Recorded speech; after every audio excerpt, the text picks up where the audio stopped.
Quero cumprimentar aqui as famílias e os amigos aqui na Central de Florianópolis, que estão presentes conosco nessa manhã, sábado. Também quem nos acompanha pelas redes sociais. Eu trago aqui um abraço das famílias das comunidades ali do sul da ilha, que nós convivemos há 3 anos. Tanto a igreja da Rio Tavares, Campeche, Tapera, Lagoa da Conceição, a comunidade judaica. Pessoas ali amáveis que têm a paixão no coração de levar esperança também da volta de Cristo, né?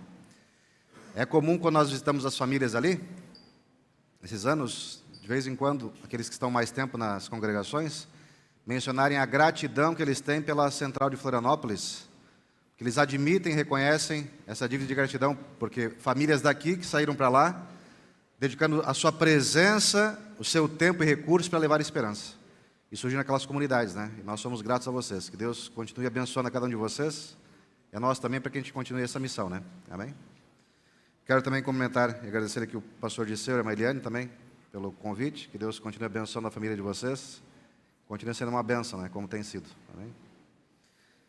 Nós queremos convidar vocês nessa manhã. A gente vai refletir em algumas passagens da Palavra de Deus para nos alimentar e fortalecer nossa confiança. Se você quiser abrir a sua Bíblia no livro de João, capítulo 2. Você acredita em amor à primeira vista? Um jovem escreveu uma carta para uma jornalista americana que escrevia artigos de relacionamento, chamada Anna Landers. E ele escreveu uma carta interessante. Cartinha bem breve assim, né? Ele escreveu assim: Cara senhora Ana, meu nome é André. Talvez você se lembre de mim pela carta que eu escrevi há 3 semanas atrás. Eu só queria contar como foram as coisas. Lembra-se de como eu pensava ter a certeza de estar apaixonado? Eu queria dar a Maria o meu relógio de ouro, o meu iPhone novo, e até queria comprar uma caixa de bombons, valor de R$150, convertendo aqui, né? Para o dia dos namorados. Parecia que eu estava louco. A minha cabeça parecia leve como uma pena. Quando eu olhava para Maria, sentia as minhas pernas fraquejarem e quase sempre desmaiava. Eu transpirava até a minha camisa estar ensopada. Perdi o apetite e nem podia ver a comida. A minha mãe me disse que eu estava com muito mau aspecto e chamou o médico. Afinal, não era amor coisa nenhuma, era uma gripe, né? Será que nós podemos confundir algum sentimento nobre com algum outro tipo de situação difícil aí, ou alguma doença? Sabe que algumas décadas atrás era comum nas histórias de relacionamento ou romântica, né? No final aparecer aquela cena de casamento e uma frase dizendo: e foram felizes para sempre, né? Será que hoje casar e viver feliz para sempre não tem sido mais sinônimo? Qual seria o segredo da felicidade em um relacionamento? Será que ser feliz para sempre é um mistério? É um mito? É um milagre? Sabe que não é fácil explorar esse assunto, porque primeiro eu não sou especialista nessa área, né? Eu sou um pastor formado em teologia. Em segundo lugar, porque há muitas pessoas que passam por situações difíceis na vida familiar, né? E terceiro, porque há muitas pessoas solteiras entre nós também. Mas a gente vai explorar junto alguns versos da Bíblia que podem nos trazer luz, esperança e também, às vezes, solução para alguma situação que a gente possa estar passando, tá bom?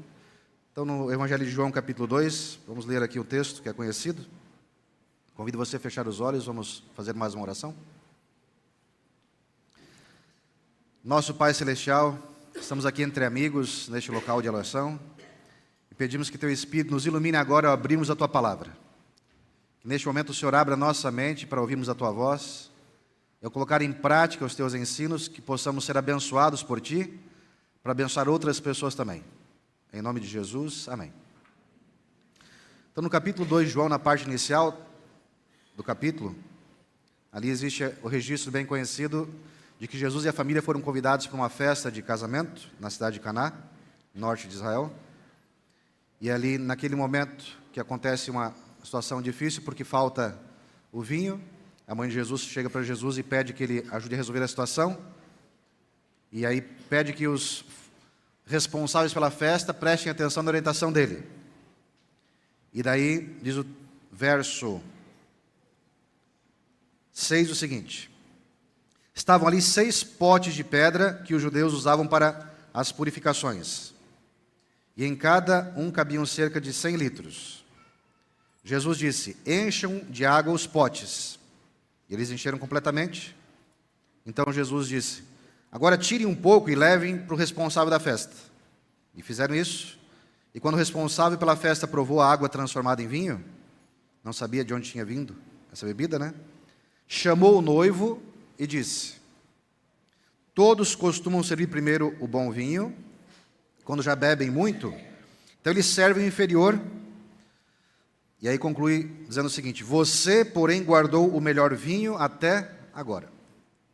Como diz uma outra tradução, você guardou o melhor para o final. E a vida com Deus é assim, né? Com Jesus. Por mais que a gente tenha problemas, dificuldades, Jesus, ele sempre nos surpreende. É assim, a gente experimenta isso na caminhada aqui, e ele vai continuar fazendo, porque ele sempre reserva o melhor para depois. E quando nós vemos situações difíceis na vida, seja na família, que às vezes Deus nos surpreende com luz, com uma solução, ele está querendo dizer que sempre ele reserva o melhor para além, para depois, né? Deus tem uma estratégia para a gente conseguir ter uma vida em paz, bons relacionamentos, por mais que tenha turbulência. Tem uma estratégia, né?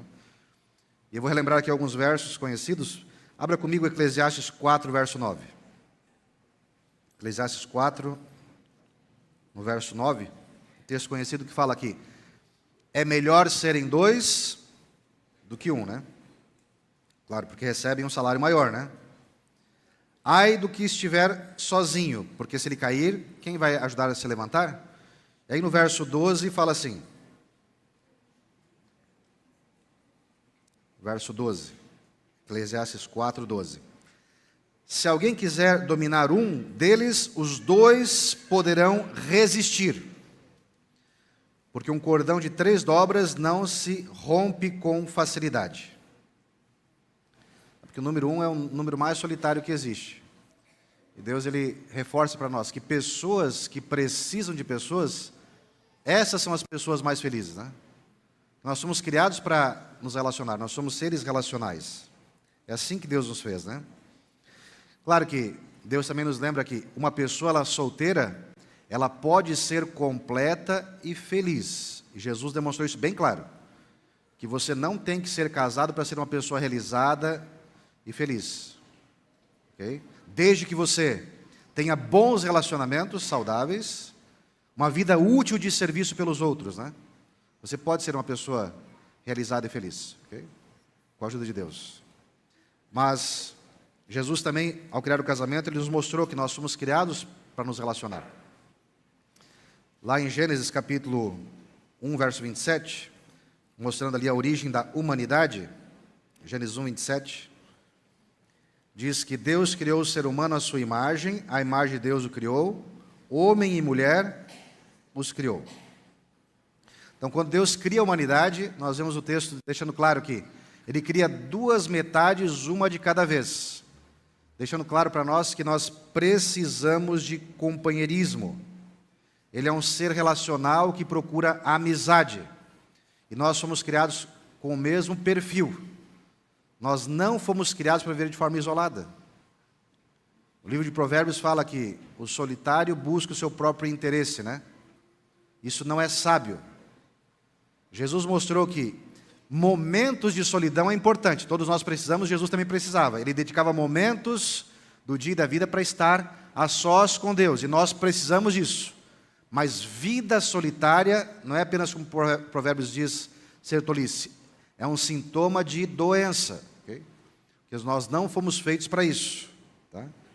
Lembrando ali em Gênesis 2, 24, então quando Deus cria o ser humano, o texto conhecido, como diz ali Gênesis 2, verso 24, Deus, ao criar o homem, depois criar a mulher, ele diz: por isso, deixa o homem pai e mãe, se une à sua mulher, tornando-se os 2 uma só carne. Ao criar aqui, ao celebrar o primeiro casamento, nós vemos um princípio que, claro, o primeiro passo para ter um relacionamento conjugal é estar emancipado dos pais, né? É necessário maturidade, há um tempo certo para isso, para que algo funcione. esse relacionamento, né? E quando ele diz, a matemática divina aqui chama atenção, né? 1 mais 1, só que mais 1 é igual a 1, né? Deus diz, olha, se vocês forem um comigo, eu vou fazer de vocês um pela eternidade. Então, na questão de relacionamentos cristãos, a chave é a conexão com Ele primeiro. Que conectado com Deus é possível uma conexão mais profunda nos relacionamentos mais importantes para todos nós aqui, né? Eu queria destacar aqui nessa manhã 3 princípios práticos que a palavra de Deus nos apresenta para que a gente possa ajustar os relacionamentos, não só entre casais, mas entre pessoas que são importantes para nós, ou mesmo para pessoas que nós não conhecemos. Okay? O primeiro princípio que quero destacar, Efésios capítulo 5. Abra lá em Efésios capítulo 5. Efésios capítulo 5.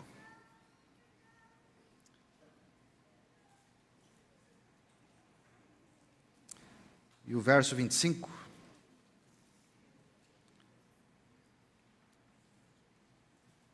Diz assim: maridos, que cada um de vocês ame a sua esposa, como também Cristo amou a igreja e se entregou por ela. E o verso 28 diz: o marido deve amar a sua esposa como ama o próprio corpo. Quem ama a esposa, ama a si mesmo. Ou seja, a maneira como você demonstra amor pelo seu cônjuge reflete sobre quem você é. O amor aqui destacado é o tipo de princípio de serviço pelo outro, né? Colocar o outro como mais importante. Entender como ele pensa as necessidades do outro, no cônjuge aqui no caso do texto, né? Esse é o amor que Jesus coloca como referência para nós, né? O outro em primeiro lugar, diferente da cultura que nós vivemos. Eu queria destacar aqui, agora então, se Jesus é a nossa referência dessa entrega, eu não vou explorar todos os aspectos, né, que ele menciona sobre a questão do amor, mas de forma como que ele demonstrava na prática, em alguns momentos, esse amor pelos discípulos, né? Que pode nos ajudar nessa questão da relação conjugal e nos demais relacionamentos. Primeiro, Jesus demonstrava amor pelos discípulos falando. Okay? Tudo que ele fazia era muito simples, mas muito significativo.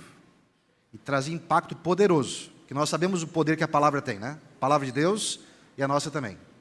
Então Jesus demonstrava que ele se interessava pelos discípulos, tirando tempo para falar com eles. Agora deixa eu abrir um parênteses aqui. Nós estamos num mundo hoje problemático. As pessoas falam demais, não é assim? Eu acho que falo demais, talvez você também. Uns podem falar de menos, mas em geral as pessoas falam demais. Agora Jesus ele falava, e isso era uma demonstração de amor, porque ele sabia a hora certa de falar, a maneira certa, o tom da voz, o conteúdo da comunicação, ok? Algo útil, trazia relevância para os discípulos, esperança, solução para algum problema, resposta para os seus questionamentos. Falava também de forma séria em alguns momentos em particular, de forma daquilo que era necessário, atingir a necessidade, né? Então Jesus demonstrava amor falando. Você tem se preocupado em aprender como falar com as pessoas? Eu tenho dificuldades, eu creio que você também tem, né? Sempre temos algo a melhorar. Eu admiro muitas pessoas pela forma como elas falam, né? Às vezes falam um pouco, mas como traz luz quando a pessoa fala, né? Então Jesus demonstrava amor falando, ok? Segunda forma que ele demonstrava amor era ouvindo, né? Jesus tirava tempo para ouvir. E essa é uma das razões que Jesus e Deus fazem muitas perguntas, né, na Bíblia. Se ele fazia perguntas para os discípulos, é sinal que ele está dizendo o seguinte: olha, pode falar que eu estou disposto a ouvir você. Não estou apenas perguntando por retórica. Eu estou te fazendo uma pergunta porque, olha, eu estou aqui agora, estou presente e com o meu tempo para ouvir você. Então, a forma como Jesus ouvia os discípulos era impactante, né? Porque trazia uma revolução ali. Okay? Não é como a gente às vezes está ocupado e não tem vontade de ouvir, né? Eu tenho também minhas limitações, você tem, né? Mas Jesus dedicava muito tempo, e da forma correta, dando atenção, e todo mundo que chegava perto dele se sentia importante, porque ele ouvia com interesse, né? Então, ouvir é uma forma que ele demonstrava amor. Outra forma que eu vejo Jesus demonstrando amor pelos discípulos também. Jesus também tocava nos discípulos, né? Não só nos discípulos, nas pessoas. E não só nas pessoas, ele tocava em pessoas que ninguém queria tocar, porque estavam, entre aspas, imundas, né? Não só em questão de higiene, por questão de saúde também. Doenças contagiosas, onde era proibido pela lei tocar. Até em cadáveres, né? E Jesus quebrava isso e tocava de propósito para causar um mal-estar, interrogações das pessoas, para mostrar o seguinte: você é importante para mim. Eu prefiro demonstrar que você é alguém amado por mim, mesmo correndo risco de vida. Não estou dizendo aqui que você tem que ser imprudente e não levar em conta orientações sanitárias. Não é isso que eu estou dizendo, né? Mas Jesus está mostrando ali que ele valorizava mais o ser humano, não importa a situação que estava a pessoa. E é importante você saber tocar nas pessoas. O abraço certo, né? Às vezes a gente abraça de um jeito meio estranho, né? Não deveria ficar mais tempo apertado com a pessoa, né? Ainda mais que é alguém da família, não é mesmo? Um aperto de mão, né? Um beijo. Ainda mais pais e mães tocar nos filhos da forma adequada, carinhosa, né? Tem pais e mães que, por não terem sido criados com afeto, eles não tocam nos filhos. Crianças crescem confusas com relação aos sentimentos porque não são tocados, né? Por causa da cultura que não aceita. Ou um toque sensual, se vier fora do contexto e antes do tempo, pode trazer problemas sérios, né? Então, se você não teve esse tipo de afeto ou relação conjugal adequada, não passe essa maldição para os seus filhos. Aprenda, né? Busque ajuda para isso. Mas o toque é fundamental para demonstrar amor, né? Tocar as pessoas, né? Tocar o cônjuge, tocar os seus filhos, ok? Jesus demonstrou que o toque físico, ele é fundamental para demonstrar amor, ok? E demonstrar que as pessoas são importantes. Outra forma que Jesus demonstrava amor também era disciplinando, não é mesmo?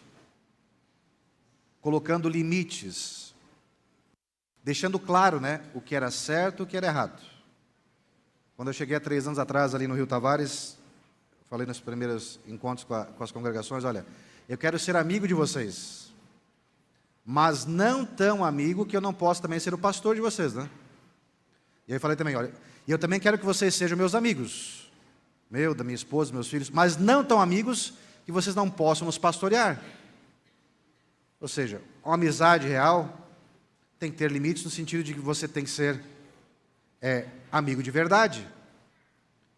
Falar o que tem que ser falado em alguns momentos que ninguém fala, né? Às vezes falar não também. Ou falar algumas coisas sérias que ninguém, pela politicamente correto, vai falar, né? Que eu não considero amigos daí, né? Nós precisamos de amigos sim, que a gente possa sorrir juntos, conversar juntos, né? Passear juntos, amigos que tenham algo em comum, mas amigos de verdade que também falem para nós o que nós precisamos ouvir e que ninguém tem coragem de falar. Okay? Esse é um amigo de verdade. Colocar limites, né? Como um pai e a mãe tem que fazer com os filhos, fazemos entre nós também. Isso é uma forma de demonstrar amor. Okay? Então, o primeiro princípio prático que a Bíblia declara aqui que nós temos que usar nos relacionamentos conjugais e nos demais é amor. E Jesus é a nossa referência. Vou destacar apenas esses aspectos, ok? Embora ele também tirasse tempo para se recrear, é também uma forma de demonstrar amor, né? Okay? Brincar, recrear, também é demonstrar amor, ok? Segundo princípio, quero convidar você a abrir a sua Bíblia aí no livro de Provérbios, capítulo 22, verso 11.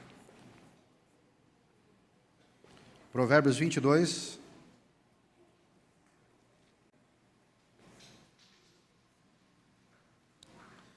Provérbios 22, 11. Diz assim: o que ama a pureza do coração e é habilidoso no falar, terá a amizade do rei, terá por amigo o rei. O segundo princípio para os relacionamentos, que fazem sentido, que duram, é a amizade, ser amigo, gostar um do outro, né? Seus amigos são pessoas que você gosta de estar com essas pessoas, né? Continuar gostando um do outro, ok? Sabe que casamentos não são automáticos, né? Relacionamentos não são automáticos. Você precisa investir, principalmente investimento de presença e tempo, né? Também recurso. Uma lista dos 10 conflitos conjugais que mais provocam a separação. Eu vou ler aqui os 10, mas queria chamar a atenção para 2, tá? Que estão nessa lista. O primeiro é bem conhecido, né? Nessa lista aqui apresenta em ordem de importância os conflitos conjugais que mais levam ao rompimento da relação. Número 1 é a comunicação quebrada. Número 2, perda de interesses comuns. Número 3, incompatibilidade sexual. Número 4, infidelidade conjugal. Número 5, rotina e tédio no casamento. Número 6, dinheiro, problemas relacionados à igualdade de dinheiro, ao uso do dinheiro, né? É mais a questão do controle. Okay? Número 7, conflito por causa dos filhos. Número 8, alcoolismo e toxicodependência. Número 9, problemas relacionados com a igualdade da mulher. Número 10, parentes, que na nossa região é muito comum, né, de morar junto com os pais, né? Bom, o número 1 não é de admirar, porque realmente é o que mais provoca separações, mas o número 2 e o número 5, olha só o que diz aqui. A razão 2 e a razão 5. Perda de interesses comuns. E 5, rotina e tédio no casamento. Os casamentos não são automáticos, né? Você precisa investir naquilo que é importante para você. Ler um livro juntos. Comer juntos. Caminhar, fazer uma atividade física juntos. Rir juntos, né? Se possível, trabalhar juntos. Ou seja, continuar a ter amizade um com o outro. Você tem que ser intencional nisso. Porque o redemoinho da vida vai levar você, às vezes, a não ter tempo para isso, né? Agora, se você não priorizar a estabelecer esses vínculos, a continuar como um tempo de namoro, tempo que faça você ter alegria e prazer de estar junto com a pessoa, você corre um risco na relação. Continue a gostar um do outro, né? E para finalizar, lembrando aqui, só abrindo um parênteses, né? Bom, abra a sua Bíblia em Efésios 4, verso 32. O último verso dessa manhã. Queria explorar esse último princípio aqui, Efésios 4, verso 32.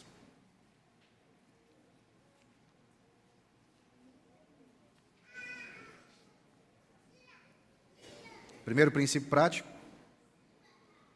amar, tendo Jesus como referência. Segundo, amizade, continuar gostando um do outro. E terceiro, abrir a mão. Efésios 4, 32 diz assim: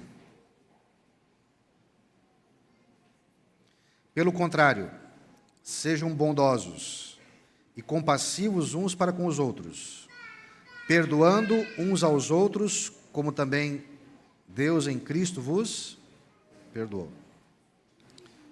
Perdão, né? Abrir a mão. Sabe que algumas situações pode ser até, humanamente falando, impossível de você perdoar talvez alguém que possa ter cometido algo grave contra você, na infância ou durante a vida, né? Mas todos nós temos problemas, né? E às vezes você passa a vida tentando cobrar uma enorme dívida. Alguém nos deve pela terrível mágoa que nós sentimos. E nós, no subconsciente, nós esperamos que a pessoa pague pelo que ela fez.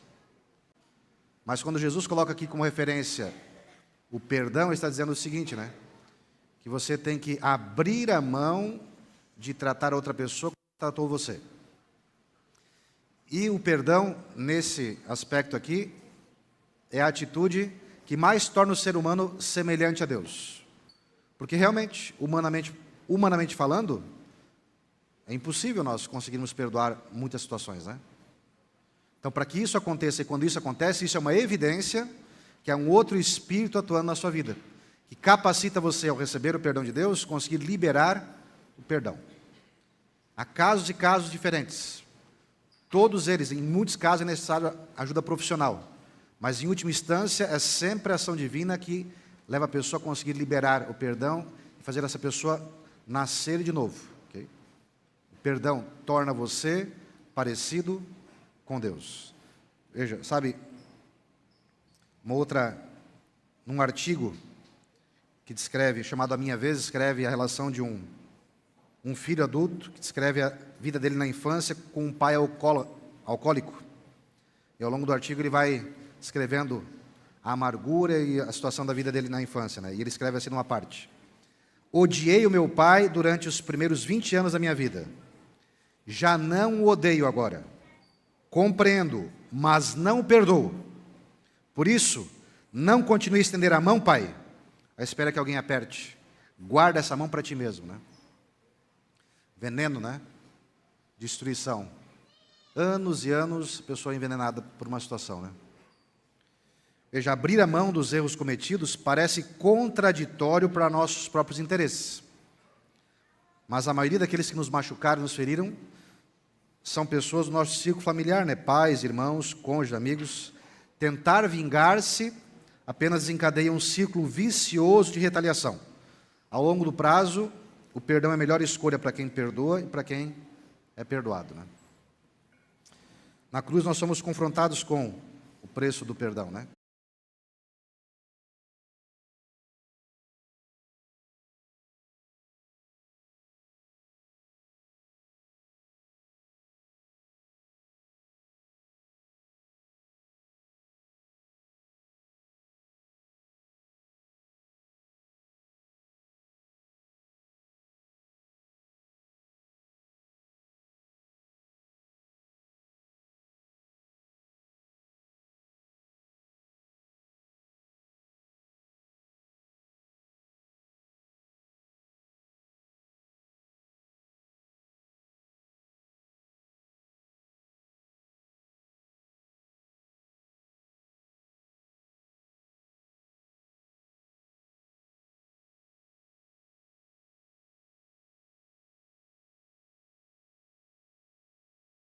Ser um milagre. E foi para isso que Deus nos criou.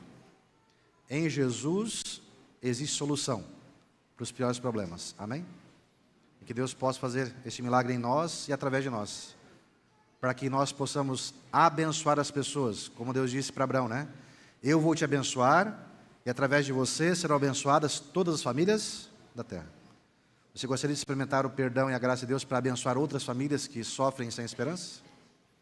Se é o seu desejo, eu convido você a fechar os olhos. Vamos orar para que isso seja uma realidade em nós. Então, nosso Pai Celestial, o Senhor sabe quem somos, nossas limitações e problemas, nossos pecados também, conscientes ou inconscientes. Mas obrigado porque pelo sangue de Jesus podemos ser purificados da sujeira e da maldição. Pedimos que o Senhor nos dê o arrependimento, que o Senhor nos ajude a fazer funcionar o perdão e reconciliação, primeiro em nossa casa, com nossa família, para que pela Tua bênção possamos ser abençoadores da nossa comunidade também. Pedimos a Tua bênção, não porque merecemos, mas por Jesus. Amém.